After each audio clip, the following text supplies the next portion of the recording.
Hello guys, welcome back to another Draw With Me session. Today we are taking our sketch from the previous video and turning it into a fully colored illustration using a grayscale to color method. It's a great way to keep your values right through the color stage and helps a lot to establish the right contrast balance, especially if you are new to using colors.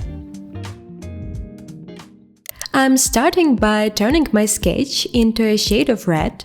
For this, I'm using curves and switching to the red channel to adjust the color levels. We are doing this because if we try to start shading colors on top of gray, it will look pretty muddy, and red is a shade that works well as a base for any skin tone. Next, I'm going to create a new layer above the sketch and change the blend mode to multiply to start adding our first flat colors. This will be just our base colors, and later in this process we are going to add shadows on top of them as well as light and highlights, so don't worry if your first initial colors looks kind of too dark or not as you want, cause when painting with this method you have to be patient and just keep going. So if we're talking about specific colors to use during this stage, it's really up to you and what you prefer. For this one, at the start, I more or less stuck with my reference, but I will completely change it later, as you might have seen in the final drawing. And you can use any skin tone you'd like and the process will work the same. A quick tip for this stage from Lotusbubble is to make sure that colors you put down for the base aren't too dark or too light, so try to find some medium color shades in between. And as I was talking about in my previous video, I made the sketch with more focus on the hair, so here I will continue to pay more attention to this and share what I learned about hair rendering. So I was using the lasso tool to color the general body of the hair, and in this way it made it really fast and sharp and clean. And now we are ready to start shading the hair, and as you can see we have already got some general shading from the grayscale stage, and now we just want to add more depth.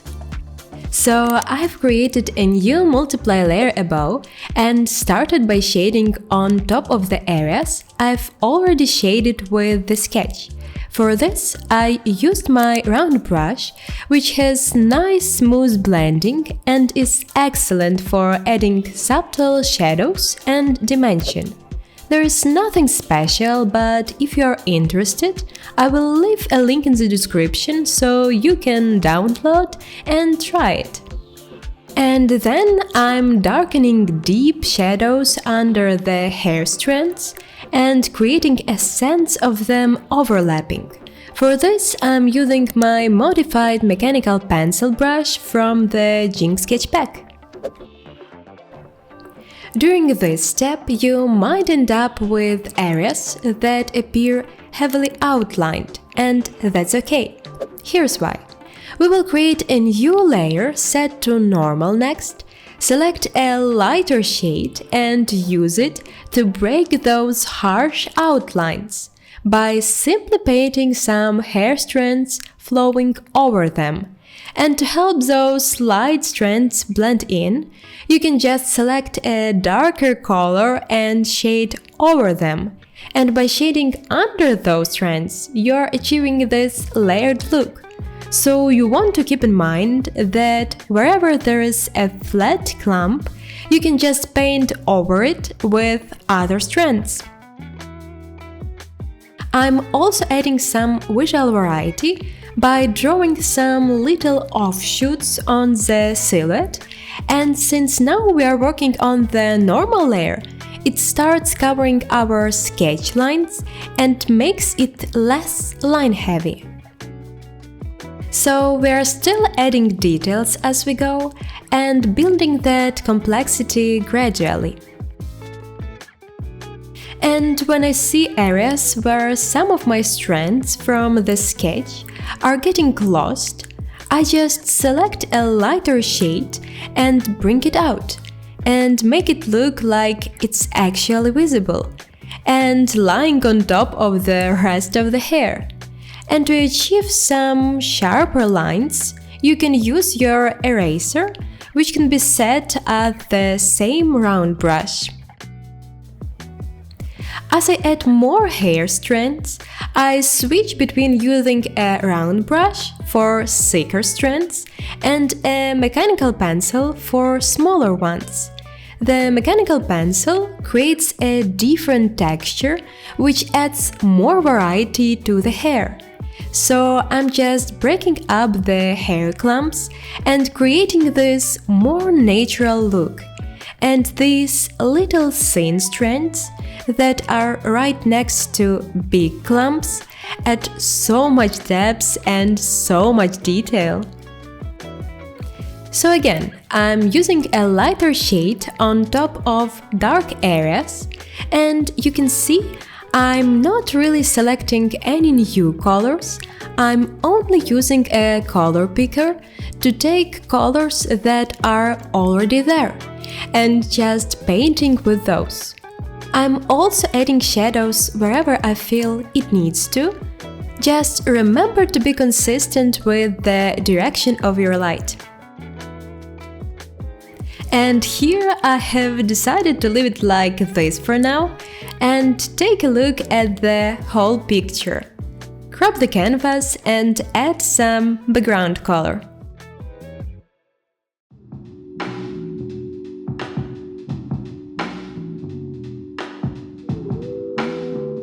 On a new multiply layer on top, I'm starting to add some basic shadows to her face. Still using my general shading from the Grayscale stage as a guide. Just a big brush stroke first to establish the basic forms. Adding color to her eyelashes and shadowing the under eye back area. Areas under the eyebrows and under the nose and lips.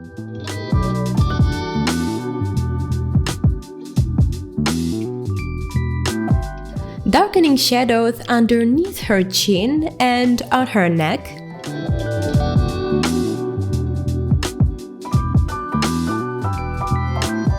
I'm adding a rosy tint to her cheeks, and on the new multiply layer on top, I'm darkening everything with a broad brush to create this overshadowed look with the light source behind her.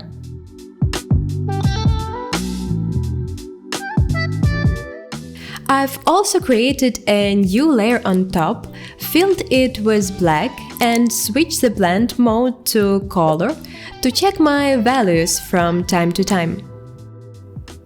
Flipping my canvas to have a fresh look, I'm darkening some shadows here and blending her more with the background. Next, I have created a new layer with a hard light blend mode and started to work on some rim light. This drawing was a bit of a challenge for me, and I was experimenting a lot with colors and lighting. I really wanted to achieve this backlight scheme and this kind of silhouette glowing with a rim light.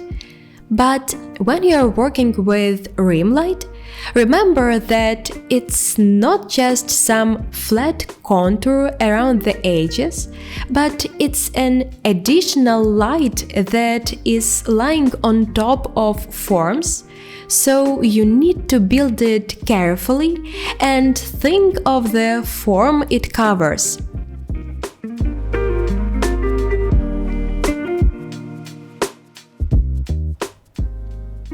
And here's the thing I will be doing a lot while experimenting with colors. I've created a new layer on top and selected all canvas by pressing Ctrl-A and then pressed Ctrl-Shift-C and Ctrl-Shift-V to copy and paste everything to the new layer. So now you have one flattened layer on top, but you still can go to all your layers underneath in case you want to go back and fix something. So now it's much easier to play with colors, and I've slightly changed the background and skin color. And if you were wondering how I made the selection not visible, I just pressed Ctrl-H, which means hide, and after that you can easily make changes with a clear image. And after a few rounds of tweaking, I ended up with a kind of red, violet, yellow, green color palette, which is the basic complementary pair, you know. It's time to add some highlights to the hair. So I've made a new layer with hard light blend mode for this, and I just go over our highlight areas and kind of paint on top with some little hatch marks for the light. I'm adding longer lines on the outer edges of the clamp that get thinner in the middle and create this sort of ribbon highlight look. I also added another hardlight layer and with a round brush and eraser created a more intense highlight on top. After that, I will just repeat everything I did earlier for the hair. So I will add more little strands on top with some shadows underneath them.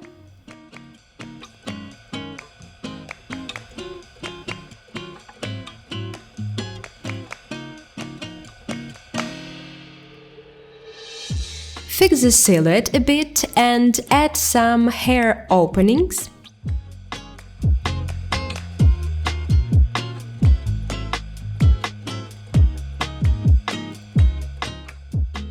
Here I copied and pasted my canvas again to do some more color tweaking. I made her hair more saturated.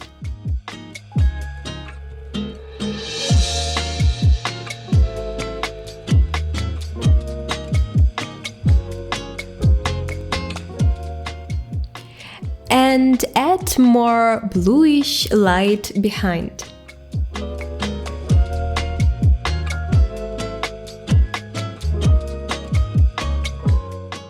I'm working on small details and using the liquify tool to fix the silhouette even more. And as you already understand, you can go again and again and add as many details to the hair as you like. So whenever I see a clump that is too flat, I'm just adding more strands on top.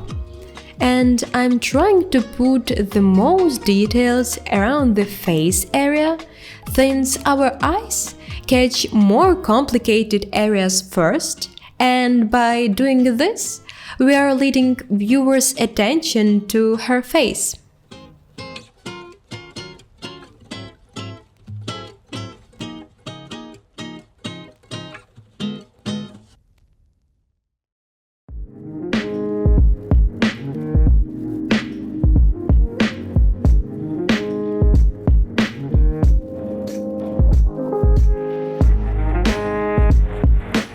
If you feel that after adding all these details your big form starts to break, don't be scared to add some additional multiply layer and kind of blend it together.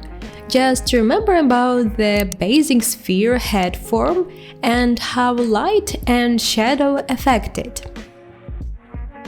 Jumping back to the face, and as you can see, I like to switch between different parts, like hair, background, face, and by doing this, I have kind of a fresh look and it helps to see and fix your mistakes and keeps the overall drawing more cohesive.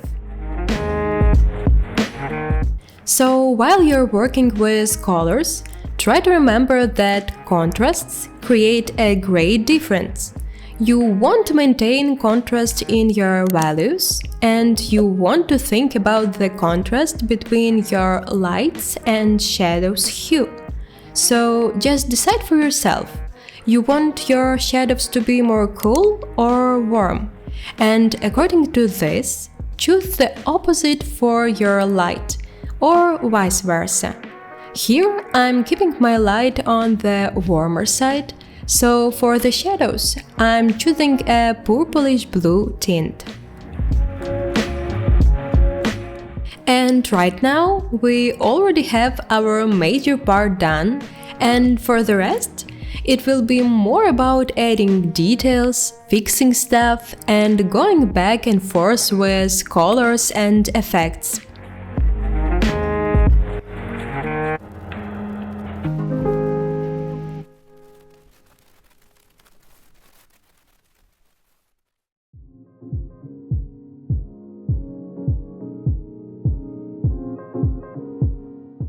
Okay, so I've also been ignoring her necklace this whole time, so let's work on it. I've decided to change the form a bit, so I made a new layer and filled a basic flat color with the lasso tool first. After that, I just set it to alpha lock, selected a darker color, and colored over it. I learned this really fast and easy method of drawing chains and metal from Lotusbubble, and I liked it so much. As you know, metal likes to be dark and light all over the place, with some saturated parts here and there. And underneath the chains there are some dark shadows, so on the multiply layer under the flat chains we just put some brush strokes for it, and we already have some decent result. A few glowing spots on the overlay layer on top, and a few really bright yellow touches for the shine and glints. Alright, now I'll be darkening the background again.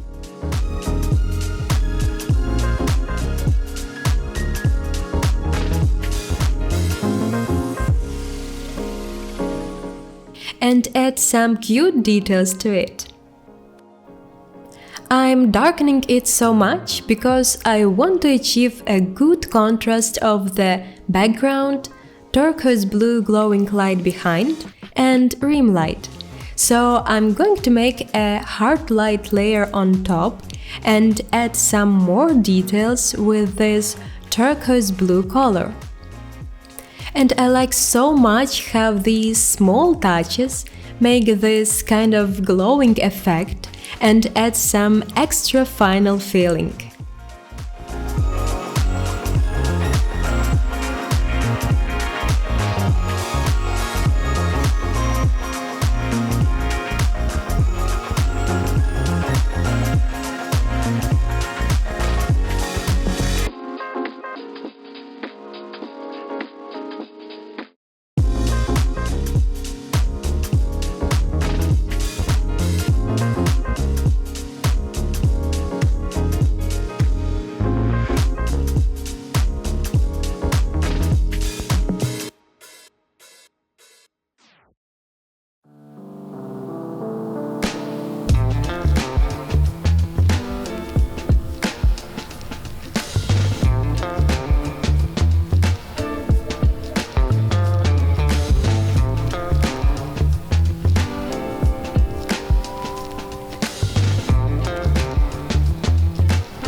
Okay, it's time to copy our canvas again and make more fixes with Liquify and Transform tool.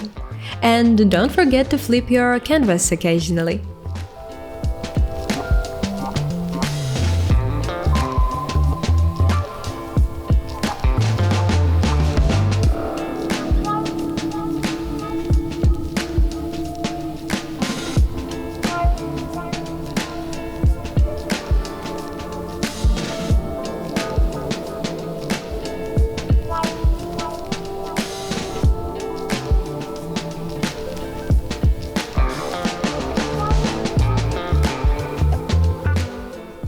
Now I want to add some chromatic aberrations.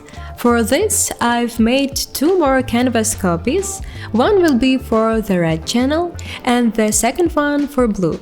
Then just move slightly your red and blue layers to opposite sides and it will give this chromatic aberrations effect. After that, I just combine these layers into one group and put it under the black mask.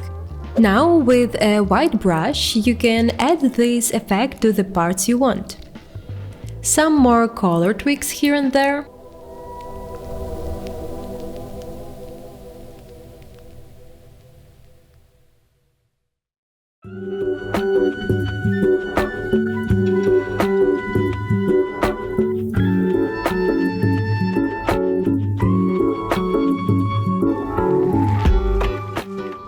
And more strokes for the background.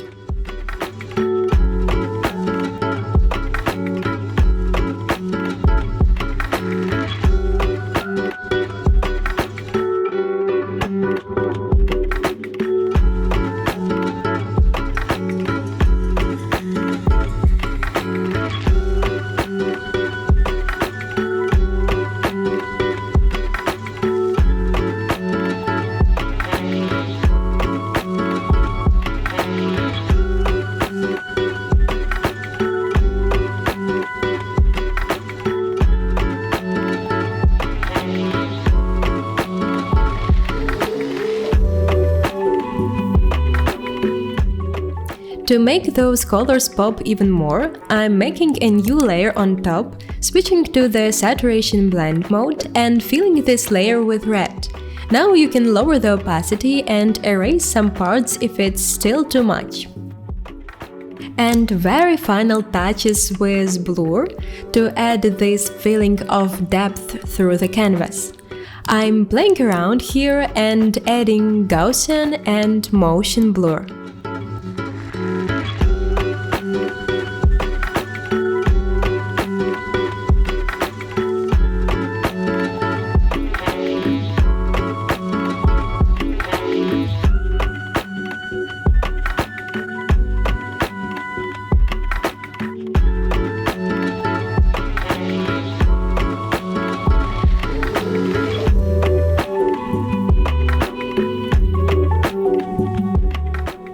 On the new Vivid Light layer, I will add cute glowing dust or sparkles.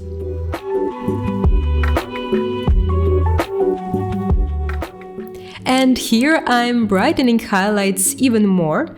As you already see, I really can't stop with this drawing, but we are almost there.